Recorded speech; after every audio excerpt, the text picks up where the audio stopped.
Of the Commission on the Status of Women. Before we begin the meeting, I would ask a favor of the Commission, because I will be leaving early for personal reasons. I would like to have the Commission adjourn tonight's meeting in memory of Julie Shermer. She was our dear friend, and who lost her battle with cancer a few weeks ago, and she will be greatly missed. Julie was a beloved member of the City of Glendale family and community services. She was a leader in the community and a devout member of Seroptimist International of Glendale. Her honors, awards, and accomplishments are too many to mention, but be assured she will be greatly missed by her family and her many, many friends. It was an honor to know her. And so I will ask Vice Chair Miller to adjourn the meeting in her honor.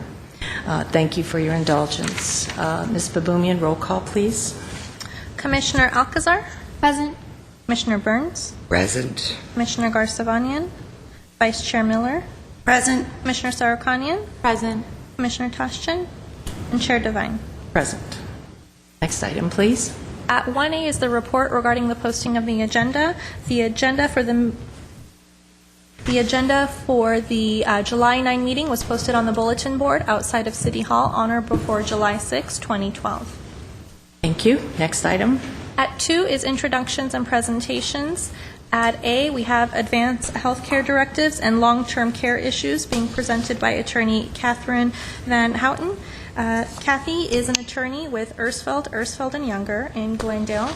She practices law in the areas of probate, estate planning, family law, business and civil litigation. She has over 22 years of experience, and she is here tonight to introduce and explain advanced health care directives along with long-term care and legal planning.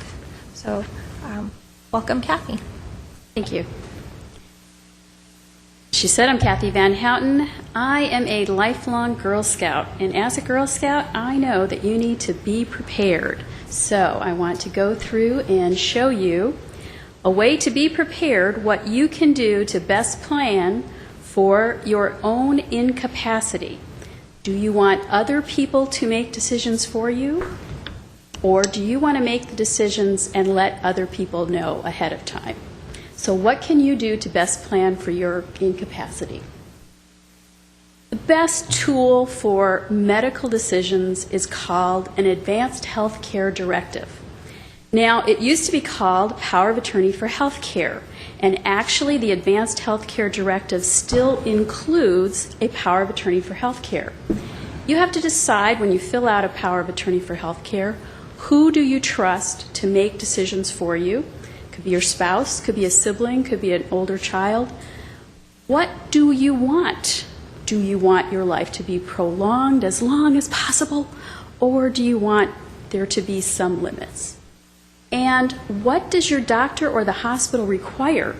If you just say to your doctor, oh, if anything happens to me, I can't make a decision, please talk to my neighbor Judy, is that going to be sufficient? So, Part 1 of the Power of Attorney for Health Care is the actual power of attorney.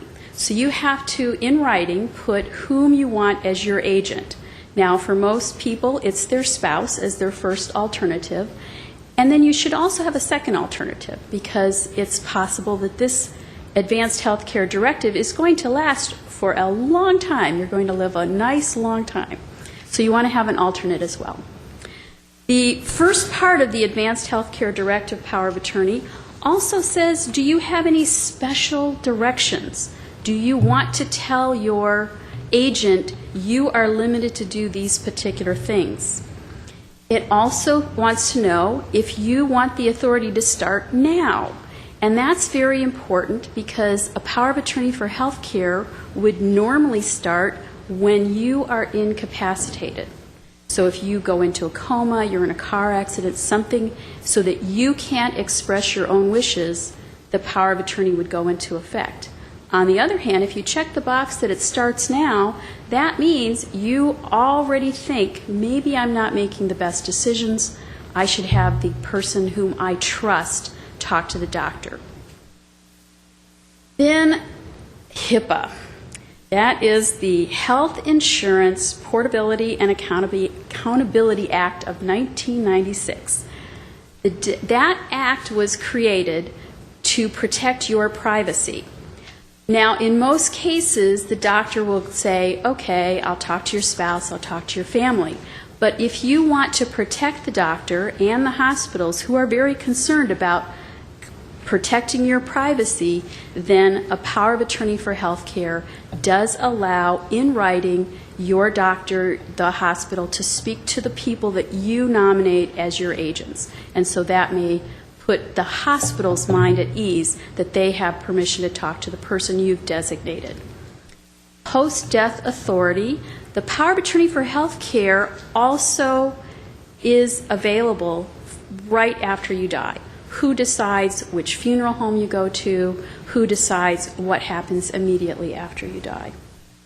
And finally, on the Part 1 of the power of attorney for health care, the agent that you list as the person you want to make health care decisions for you is also automatically nominated as your conservator should a conservator be required. We're going to talk about that in a few minutes also. Part 2 of the statutory power of attorney for health care and advanced health care directive is your actual instructions. This is the end-of-life decision, and the statute has two choices. Choose not to prolong life if you have an incurable or irreversible condition, if you've become unconscious and to a reasonable degree of medical certainty you will not regain consciousness, or the likely risks and burdens of treatment would outweigh the expected benefits. You can initial the box that says you choose not to prolong your life. Or you get to choose the box that says choice to prolong life. Take all extraordinary measures. Keep me alive. So these are your choices. Also, as part of the statutory form, there is a section that says relief from pain. Obviously, that's everybody's, what they're most concerned about is to not be in pain. So this is directing your doctor, your hospital, even if it will make my death come more quickly, I would like to have relief from pain. And then any other specific wishes you may have, there's a place to put that in. The next part is optional, and it's, do you want to donate your organs? If you do want to donate your organs, you can have specific instructions that they're only for certain purposes: transplant, therapy, research, and/or education. The next part is to nominate or name your primary physician. This is more important if you have other estate planning documents in which you rely on your primary physician's decision-making power, but it also helps your agent. Let's say your agent is your sister who lives in another city. She may not know who your primary doctor is, and this gives her the information right at her fingertips. Also, if you're taken by emergency to the hospital and the family brings the advanced health care directive to the hospital, that gives the hospital the information on your primary care physician. And then finally is the signing. Now, the signing of an advanced health care directive can be really simple. Sign it before a notary, or it can be just a little more specific. It needs, if you don't sign it before a notary, you have to sign it before 2 witnesses, and one of those witnesses has to also sign on the next page attesting that they are not a beneficiary of your estate, because they have to be independent. They can't be someone that can try to control you. So that's the advanced health care directive. Now, if you're already in a skilled nursing facility, then you also have to have a patient advocate review that form and make sure that you're not naming someone as an agent who might take advantage of you. Now, that's for your health care decisions. But what about your financial matters? What is going to happen to your financial matters if you become incapacitated? Well, there's a couple of really easy tools that you can use. One is called a trust. Also, power of attorney for financial matters, or you might have a joint bank account. A revocable living trust is something that you do during your lifetime, and you put your assets into a separate entity, a trust, but it all passes through directly to you. You control it as long as you're mentally capable of doing so. So if you become incapacitated, the person that you've named as the successor trustee is now going to be the person that controls your assets for your benefit. So this is a very good way of putting your assets into that separate entity that can be taken care of for your benefit. Now, a revocable living trust is advisable if you own real property or if you have assets worth more than $100,000, because that having your assets in a trust is going to avoid probate. The having someone else to manage your affairs if you become mentally incompetent is a wonderful side benefit. Now, a power of attorney for financial affairs, I recommend those if you have an IRA account, because an IRA is not an asset that should be in a revocable trust, because for income tax purposes, it's more flexible to have that outside of a trust. So if you have an IRA, once you reach that 70 and a half, you have to make specific distributions. You have to make required distributions or pay a tax penalty. If you are incapacitated at that time and you're not able to personally direct the bank, a conservatorship may be required, or if you have made a power of attorney for your financial affairs, the agent you've listed on your power of attorney can go to the bank, show them the power of attorney, and now they're able to step in your shoes and take care of that asset. Beware, however, a power of attorney is effective immediately. So if you disagree with some of the decisions that your agent might make on your behalf, you can always revoke it as long as you are competent, but it is something to think about. It does become effective immediately. Now, if you have a very small estate, you just have your Social Security going into your checking account, you just have your regular monthly bills, you might consider having a joint account, because by adding a trusted person to your joint account, that person can write checks as well on your behalf. But beware, when you put that other person's name on the account, it's in their name. If they have any creditors, that creditor may attempt to attach that account. Now, you have defenses, but it's just something to be aware of. You want to make sure that you really trust the person you put on your bank account. So a few simple steps can make you prepared for an incapacity. An advanced health care directive is an excellent source to take care of your medical decisions. A trust, a power of attorney, or a joint bank account can facilitate your financial situations, and live long and be prepared. Thank you. Do you have any questions?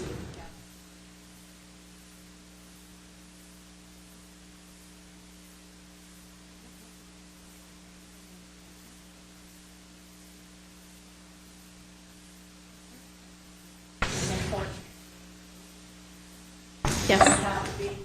Over 60. Oh, I'm sorry. I just want to thank you, because I know the information that you gave us is very valuable. But I also want to say that our focus this year is women in aging, and this information is good for women in their 20s, 30s, 40s. You don't have to be over 60 to have a health care directive. It's very, very important. And I thank you for bringing this information to light. Thank you. Any other comments from the commissioners? I'll ask again. I would Mr. be Miller? interested to know, I have a couple of questions. I would be interested to know how many of the people that come to see you are under 45? Anytime I do any estate planning, I always have my clients fill out an advanced health care directive, because it is so simple.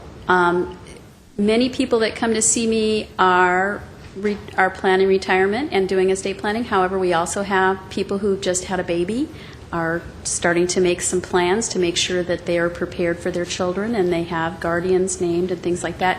And as part of an estate planning package, I would always include advanced health care directive. Now, I should point out that your doctor is always going to talk to your spouse. And your doctor is going to try to talk to your family, but it's in the event that your family disagrees, or it's in the event that you want to have that trusted person that you know will follow your wishes. as the person as your agent. So I don't want to make it sound like the doctor won't talk to anyone but you if you don't have an advanced health care directive. But it is still a wonderful tool for you to tell doctors and hospitals and your family what your wishes are. And it's a wonderful tool I have found to keep that conversation very simple. Yes. And to make that any time a family is faced with this, what they're really able to do is really care for that person, because everything's in writing and all the time that you spend is really just spent caring for that person. One other question that I have under 2.2, relief from pain, and I point this out because this is something that I found out that I found interesting. People think in terms of their health care. It's been my understanding that under choices to prolong life or a choice to prolong your life or not to prolong, it is an either or. I have actually found out within that process, because there are measures of prolonging your life, whether it's medication, CPR, intubated feeding, what have you, that you can have a variation of what you'd be okay with versus not. Isn't that? Oh, absolutely. And people don't always know that it's not so black and white.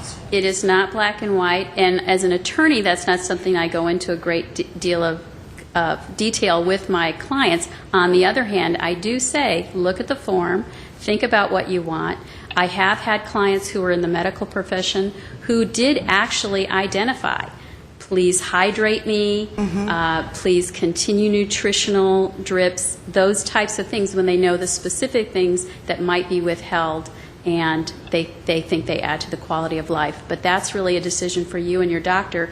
And remember, just because you don't put it down in the Advanced Healthcare Directive, the specifics, the person that you've named as your agent, they will be making those day-to-day decisions. So if you've talked over with them what will make you more comfortable, if you know enough of the medical the lingo, I don't know how to say that, then that person will be making those decisions for you. But you're absolutely right. There are so many things that go into it. Well, and one thing that I might just add so that our viewing public is aware of this process is that a nice complement to the clear advance directive is that any time you enter into a hospital, there is something available. There is actually a program. It's not just hospital-based, nor the hospital I work at. I believe we're very fortunate that all the hospitals in Glendale are participating in what's called the 5 Wishes. So I would just encourage, again, our public to really know about the 5 Wishes, which is just a nice little add-on to the advance directive where you get to clearly state how you like things to go. If you want TV on in your hospital, something as simple as that, but it really empowers the person to make their healthcare direct decisions and all of their decisions, and that's what these tools are for. So it's just great to hear what you had to say. Kathy, can you tell us, our viewers, the accessibility of these forms? Where can they get them? Do they have to make a... Yes, I believe your staff has got a website to go to the State of California Department of Justice website. If you type in Advanced Healthcare Directive in the search area in the Office of the Attorney General, it will actually go to a form which is just the suggested form by the statute. It's not a mandatory form. The mandatory pieces of the form are naming the agent, signing it, dating it, and then again that signature portion, which is signed by 2 witnesses with one of the witnesses stating that they are not your beneficiary, or before a notary. But this is a very good form. This is the form we were talking about, and you can actually get it on the Attorney General website. Great. Okay. Thank you very much, Kathy. Very informative. Appreciate it.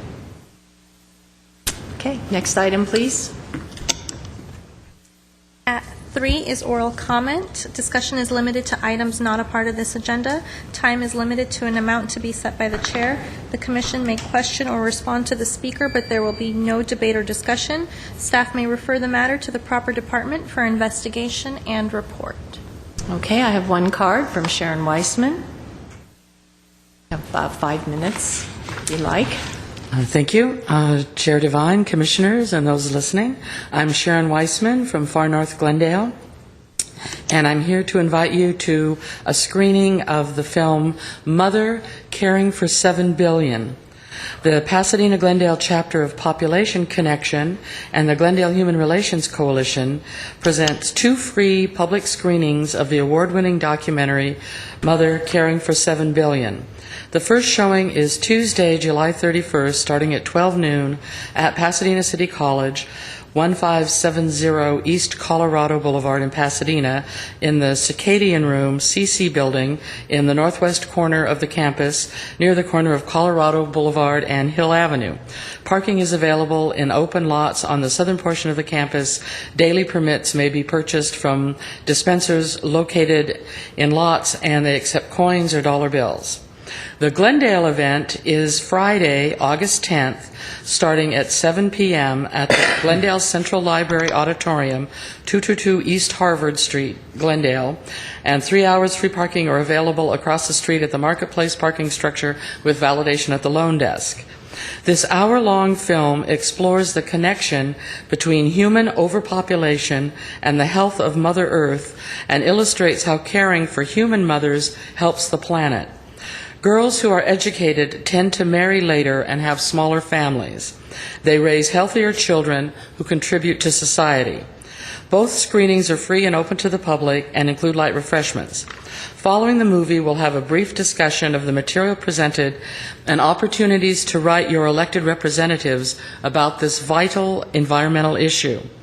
Population Connection works to ensure that every woman around the world who wants to delay or end her childbearing has access to health services and contraceptive supplies she needs in order to do so. When Population Connection was founded as Zero Population Growth in 1968, there were 3.5 billion humans. The world population has doubled since then to 7 billion. The Glendale Human Relations Coalition understands, appreciates, and respects the value of our city's diversity. Together, we work vigorously to promote community harmony, provide a united response to hate crimes, and speak out against prejudice and discrimination. Discrimination against women and girls is a key component of the lack of adequate reproductive health care.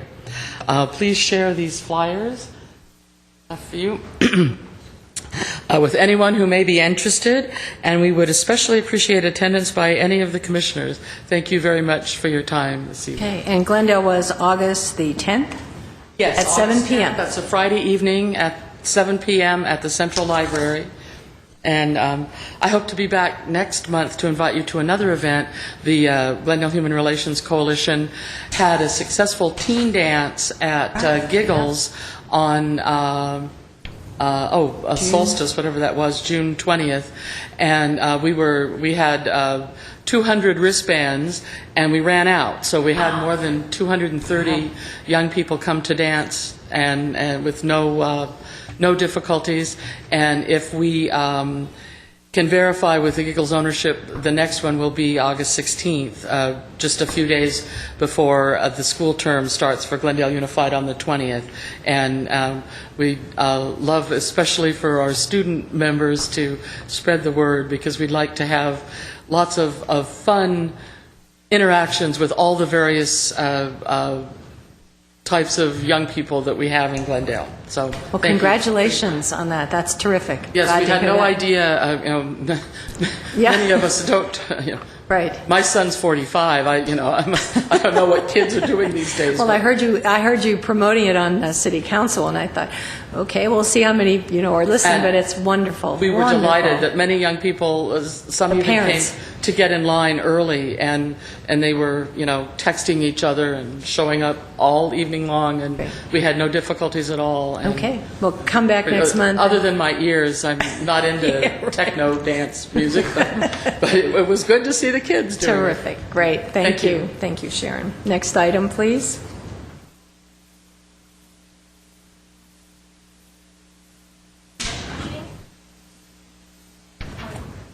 I'm sorry, at 4 is consent items, and at A is approval of the minutes of the regular commission meeting held on May 14, 2012. Okay, do we have any corrections or additions to the minutes? If not, do I have a motion to accept as presented? I'll make that motion. Second? I second.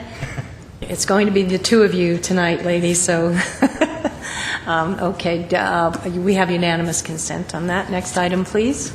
Thank you. At 5 is business agenda, A, action items. Item 1 is selection of commission officers. At A is a motion to select the chair for the term of August 2012 to August 2013, and at B is a motion to select the vice chair for the term of August 2012 to August 2013.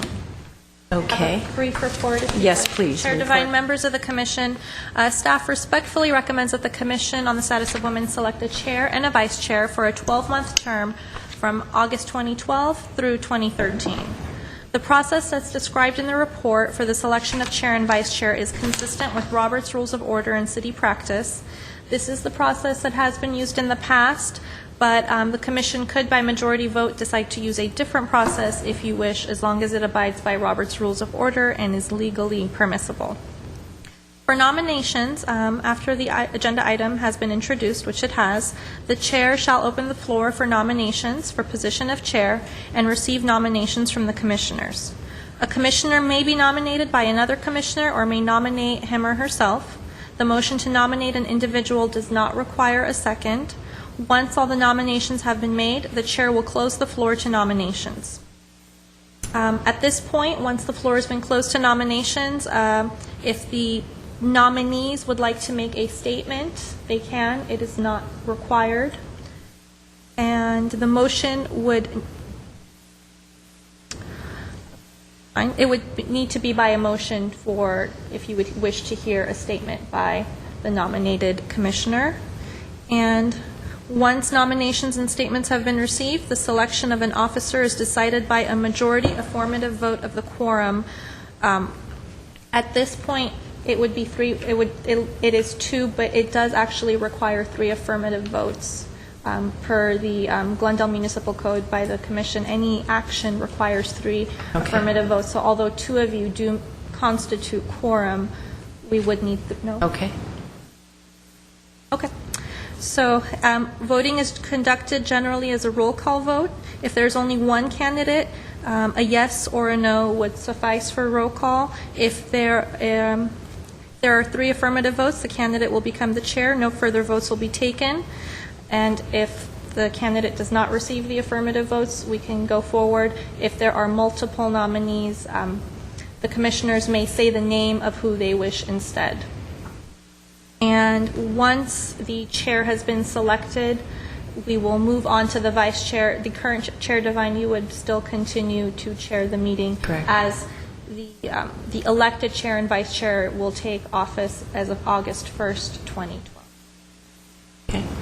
All right. Thank you very much. Do I have a nomination for chair of the Commission on the Status of Women? Yes, Madam Chair. I would like to nominate Denise Miller for chair for the term August 2012 to August 2013. Okay, and I don't think we have any other nominations, so shall we have the vote, please? Certainly. Commissioner Burns? Yes. Vice Chair Miller? Yes. Chair Devine? Yes. And we have yes? I suppose we should have asked, Barpetian, would she accept? would she accept? But since Well, you she's voted accept the yes, then comment. I guess... Too late. yeah. She's already got it. Too late. I vote She has and I no choice. accept. Okay, shall we move on to vice chair? Do I have a nomination for vice chair? I nominate Commissioner Burns for the position of vice chair for the term of August 2012 to August 2013. Do I hear any other nominations? No. Shall we have a vote, please? Do you accept the nomination, Commissioner Burns? Yes, ma'am. Right, good. Very good. A vote, please. Commissioner Burns? Yes. Vice Chair Miller? Yes. Chair Devine? Yes.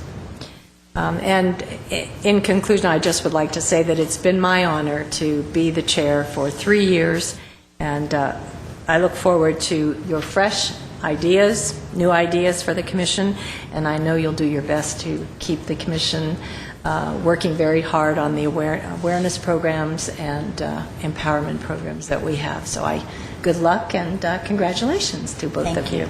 You're welcome. Next item, please. At 2 is consideration and discussion of purchase of Loves Me Not DVD. And at A is a motion providing direction regarding the purchase of the Loves Me Not DVD. Okay, brief report, Ms. Babumian, please. Chair Devine, members of the Commission, Loves Me Not is a 27-minute short film created in response to domestic violence. It's a docudrama, fictional. It looks like a real film, apparently, but it's a fictional film. It follows a marriage and domestic violence issues faced in the marriage. It, according to its website, www.lovesmenot.org, experts in the field of domestic violence, as well as those who have lived through it, applaud this film's accuracy and power. And it serves to move viewers to examine and discuss their own attitudes towards relationships and violence, and is described as a complement to any curriculum or program on domestic violence, relationship issues, gender studies, public safety, or medicine. Several different agencies throughout the nation have been noted as utilizing this film. This includes universities, hospitals, police departments, counselors, legal agencies, victims advocates, and shelters. And this film was brought to the attention of Chair Devine, and it was shared with a couple other organizations to see if there was interest in purchasing the DVD and utilizing it, not only by the Commission, by other agencies in the community that work with women directly. So the YWCA of Glendale has shown interest in using this video for their 40-hour domestic violence training for staff and volunteers, and they have also expressed that they would use it in educational presentations when possible. Additionally, Seroptimist International of Glendale has expressed interest in holding a community event to screen the film, and they would also be interested in showing the film to Seroptimist presidents in the district at their president roundtable meetings. The cost of the DVD is $150 plus $10 for shipping and handling. If this were split 3 ways, the DVD would be housed in Management Services Department here at the City of Glendale, and the total fiscal impact to the Commission would be $53.34. So it would amount not to exceed $55. And staff welcomes any questions, and at this point recommends direction. Item. Thank you. Any comments, questions from the commissioners? Has anybody seen this? I have. I had a screening at my house. All the commissioners were invited, and unfortunately no one could make it, but Liz Mirzayan, past president of Seroptimist International, was there, and Lisa Raggio from the YWCA was there, and actually my husband was there, and we all viewed the film and decided that it was quite effective. It shows the domestic violence from the eyes of the abuser, the abused, the neighbors, parents. It's quite powerful. It is, as the review says, a great educational tool.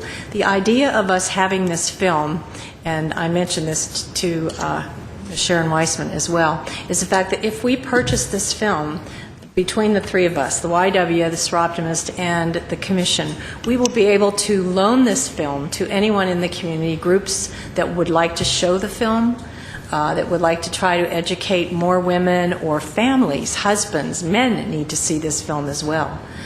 So I highly recommend for $53. It's quite a good deal. It's made by the director, producer, filmmakers are the family that provides us with the Hands and Words program that we have in our schools. It is the same family. So it's not exactly professional. It's a little bit rough, but it's very compelling. So do I have any questions from you? And just another comment on that, Chair Devine. What I did like about the notes that we received on this was that it was tied into the previous work we've done on Loves Me Not, and being a big fan of continuity combined with the great work that the Seroptimist International, the Commission, and the YW have done this, have really, again, I know they've done it every year, but collaborated quite well this year on the domestic violence. We really upped our efforts. I say this is great, and I make a motion that we purchase, or we contribute to the purchasing of this DVD by, in the amount of $53.34. Do I have a second? Second. And I think it's unanimous. Three of us. How'd you guess? It's unanimous, yeah. Bit of nose count. Okay, next item, please. Thank you, ladies, that's very good.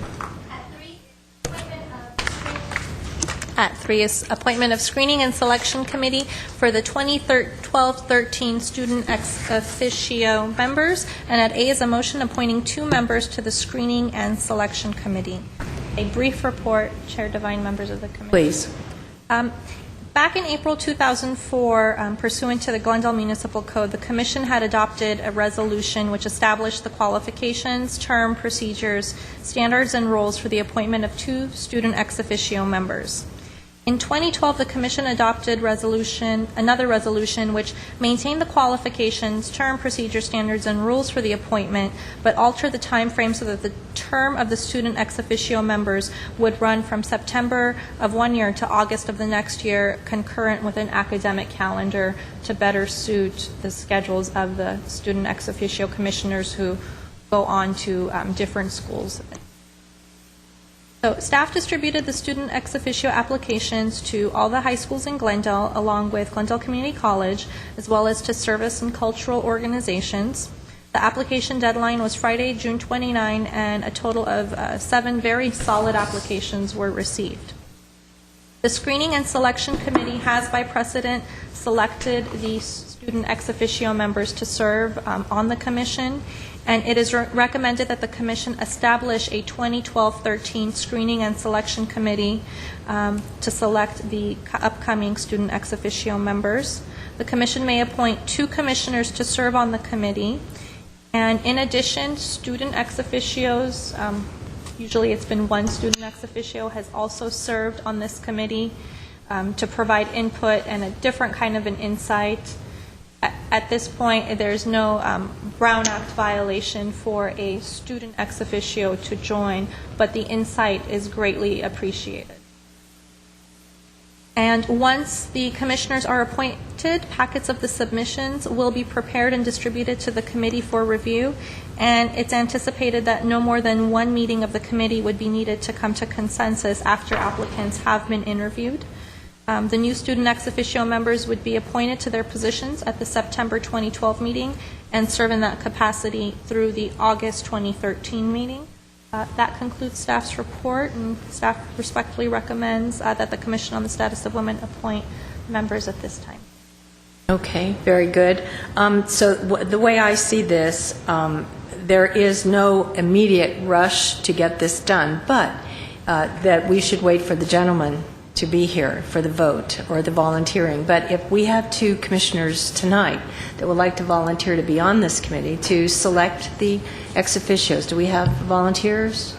Commissioner Burns would like to be on that committee. Great. I'm not opposed. I would also be fine just being on that committee, but a couple of questions. Historically, is the chair usually on that committee? Vice Chair Miller, it doesn't. I don't think historically the commission, the No. chair has or has not been.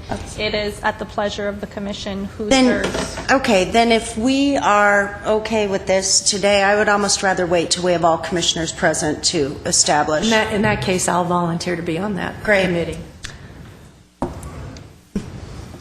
And we won't have to... So we have Commissioner Burns and Chair Devine who will serve on this committee. Right, okay. Right.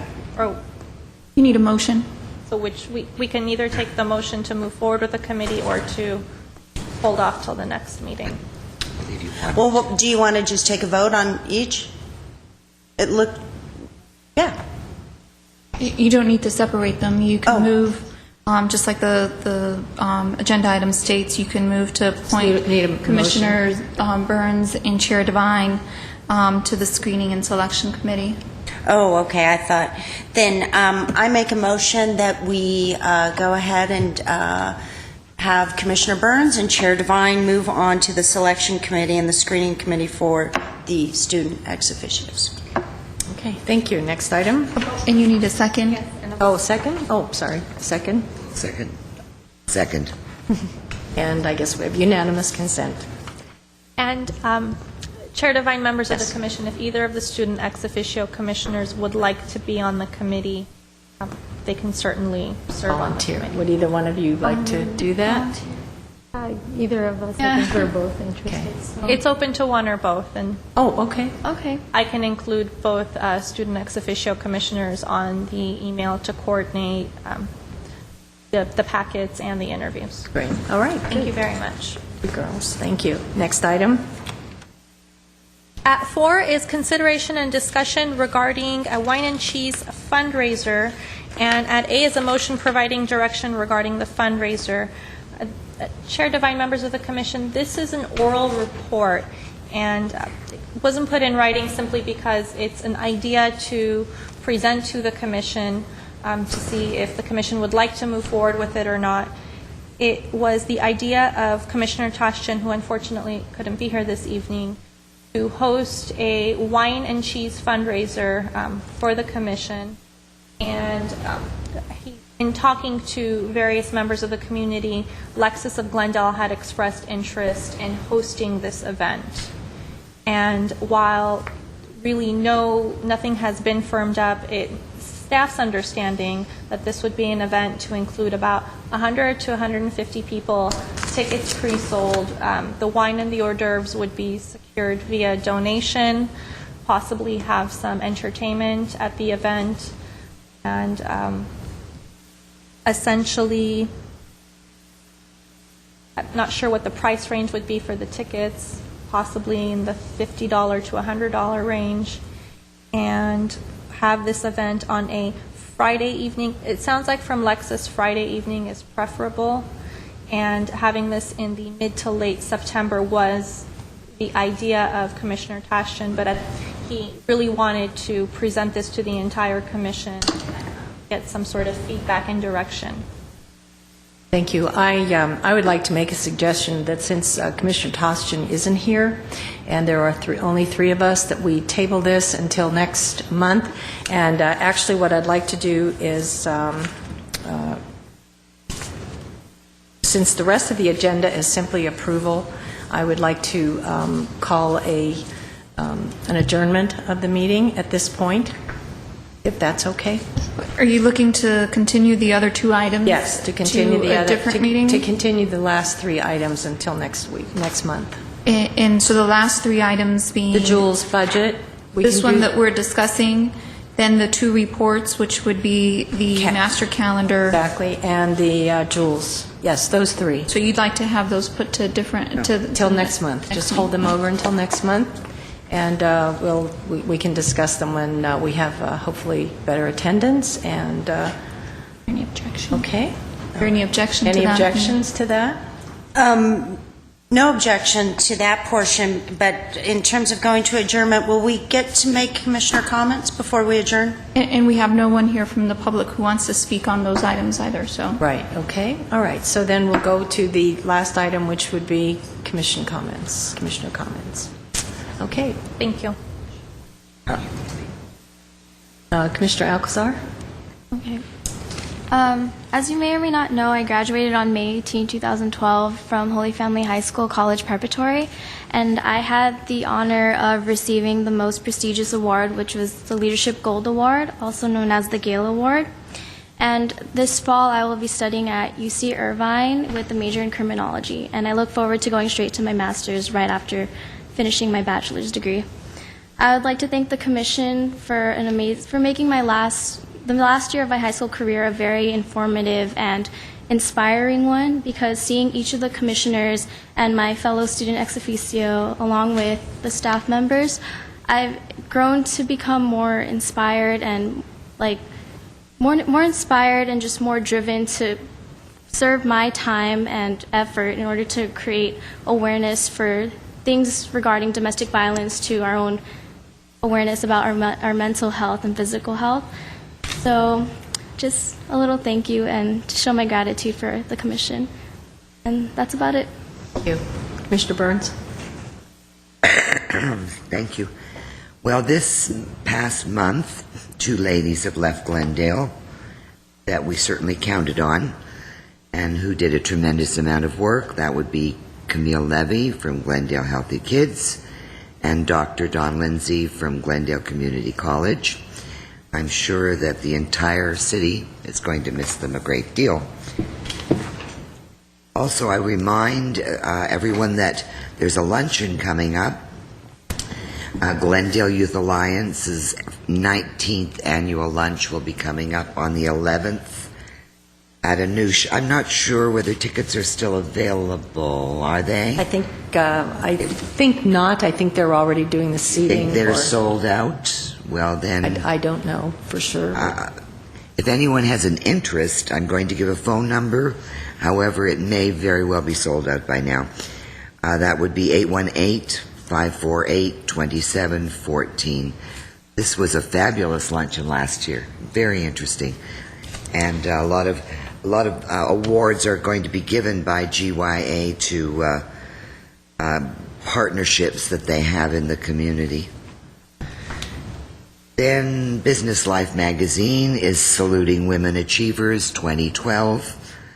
The date for the event is September 27th, Thursday, and it begins at 8:30, ends approximately 1:30 in the afternoon at the Hilton. It's called the Business and Health Conference, and the magazine is looking to accept nominations for outstanding women achievers. If you are interested in nominating a woman as an achiever, you go to women@businesslife.com or call 240-7088. The deadline for the nominations are August 3rd, and I think probably we all know what the Business Life magazine is looking for with regard to nominating women, their contributions to the community. Happy 4th of July. I hope everyone had a wonderful time. And my grandson turns 20 today. Happy birthday, Thomas. 20. Congratulations. Commissioner Miller? Yeah, I just wanted to congratulate both of our student ex officios. I was hoping to find out how you were spending your summer, and you can know that I'm going to ask both of you, because this is the one summer between lots of responsibility and upcoming responsibilities, so certainly enjoy it. It has been a joy and a pleasure to serve with the two of you. You are exceptional young women, and Glendale is very fortunate to have you. Julie Shermer, I also just want to put my thoughts out to the family. She was an invaluable asset to our city, and to concur with everything that Chair Devine already spoke about her. I also want to thank Chair Devine for her invaluable leadership to the Commission.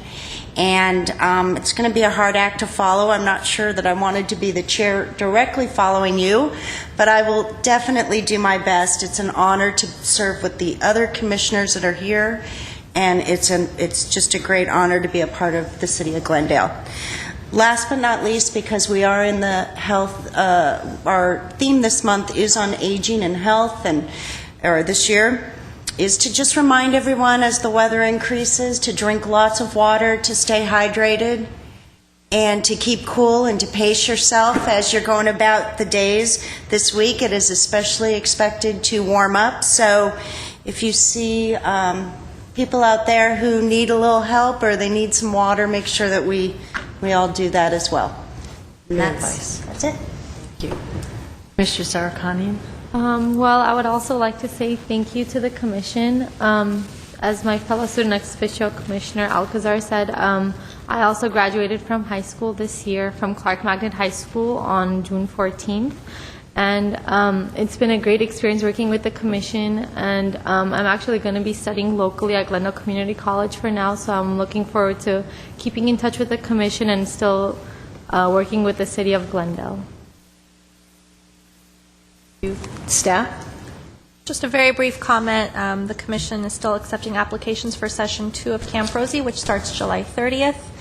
They can call me, 818-548-4844, www.ci www.glendale.ca.us/women for applications. Or just call City Hall at 548-4844. Easiest way. Yes, yes. I was down at Camp Rosie today, and there were quite a few lovely young girls there, young and wide-eyed, and just kind of in anticipation of what was going to happen next. So if anyone's listening out there that has a granddaughter or a daughter or a niece, it's all free. We just found out today that there are free lunches every day provided by the Glendale Unified School District. Thank them so much. So the kids can come, the girls can come in at 12:30, pick up a little lunch, and then come right to class and have a terrific experience. So there's still room. Space is open in this session, so if you're interested, call 548-4844. As my last little, I always like to end the meeting with a little quotation, and this month it's, don't be sad because of what you can't do. Be glad for the things you have done. And now I'd like to adjourn the meeting in memory of Julie Shermer.